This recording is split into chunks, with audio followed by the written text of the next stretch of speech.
आणखी एक मोठी अपडेट आहे। माहितीच्या समन्वय समितीची बैठक सुरू झाली आहे। नागपूरच्या विधान भवनात ही बैठक सुरू आहे। भाजप, राष्ट्रवादी, शिवसेनेचे प्रमुख नेते, राष्ट्रवादी अजित पवार गट आणि शिवसेना शिंदे गट इथले प्रमुख नेते या ठिकाणी उपस्थित असल्याचं कळत आहे। तर भाजप प्रदेशाध्यक्ष चंद्रशेखर बावनकुळे यांच्या अध्यक्षतेखाली ही बैठक सुरू आहे।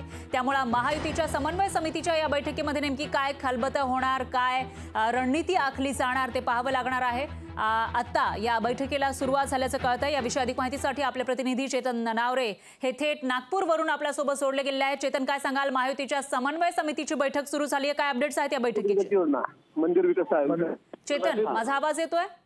निश्चितच महायुतीच्या समन्वय समितीच्या बैठकीला आता सुरुवात झालेली आहे आणि या समन्वय समितीमध्ये एकूणच महायुतीमधील तिन्ही पक्षांना कशा प्रकारे समन्वय साधता येईल आणि आता अधिवेशन काळामध्ये शेवटच्या 4 दिवसामध्ये जी कामं महायुतीच्या आमदारांची शिल्लक असतील, प्रलंबित असतील, ती तात्काळ मार्गी लावण्याचीही चर्चा सुरू झालेली आहे। या बैठकीमध्ये स्वतः भाजपचे प्रदेशाध्यक्ष चंद्रशेखर बावनकुळे याशिवाय समन्वय समितीतील सर्व मंत्री म्हणजे सुधीर मुनगंटीवार असतील, शंभूराज देसाई, उदय सामंत असे प्रमुख मंत्री आहेत। त्यामुळे एकूणच आता या बैठकीनंतर आणखी काय चर्चेमध्ये निर्णय होत आहेत ते थोड्याच वेळात स्पष्ट होईल। निश्चितच चेतन, धन्यवाद तुम्ही दिलेल्या या सविस्तर माहितीसाठी।